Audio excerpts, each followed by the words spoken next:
তাই যে দেখো তাই আমরা লগে একটু যোগাযোগ করবা বা ভিডিওটা যাতে শেয়ার করবা। 5 বছরের শিশু কন্যাকে বাবার বাড়িতে রেখে 6 দিন ধরে নিখোঁজ কাঠিগড়ার একই গৃহবধূ, উদ্বিগ্ন পরিবার। কাছাড় জেলা কাঠিগড়া বিধানসভা কেন্দ্রের গোবিন্দপুর তৃতীয় খণ্ডে সংঘটিত হলো এই ঘটনা। উল্লেখ্য, গত 6 দিন ধরে নিখোঁজ নন্দিতা দে নামের এই গৃহবধূ গত 18 মে শুক্রবার বাবার বাড়ি থেকে নিখোঁজ হন তিনি। নন্দিতার মা যমুনা দে জানান, আত্মীয় স্বজনদের কাছে খোঁজ করেও কোনো তথ্য পাওয়া যায়নি তার। অবশেষে নিরুপায় হয়ে কাঠিগড়া থানায় নিখোঁজ সংক্রান্ত একটি এজাহার দায়ের করেন। নিখোঁজের সময় নিজের 5 বছরের শিশুকন্যা বাবার বাড়িতেই রেখে গেছে। এ ঘটনার পর থেকে চরম উৎকণ্ঠায় রয়েছেন নন্দিতার পরিবারের লোকজন। নন্দিতার মা যমুনা দে সংবাদ মাধ্যমের মধ্য দিয়ে জনতার প্রতি কাতর আবেদন জানিয়ে বললেন, যদি কেউ নন্দিতার সন্ধান পেয়ে থাকেন তাহলে নিকটবর্তী পুলিশ থানা অথবা পরিবারের সঙ্গে যোগাযোগ করতে।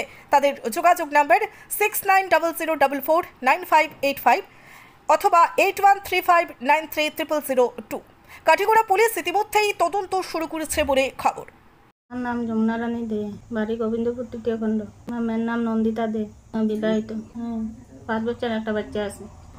তো রবিবার 18 তারিখ স্নান টান করিয়া একটু হয়েছে, তারপরে যে কইল চরঙ্গীর থেকে আই কইয়া যে বাইরেছে, ওখানে মেয়ের কোনো 6 দিন হয়ে গেছে, কোনো নাই। আমার বাসাত আছে, থানার ডায়েরি করছে। কেউ যদি তাই যে দেখো তাই আমরা লগে একটু যোগাযোগ করবা বা ভিডিওটা যাতে শেয়ার করবা।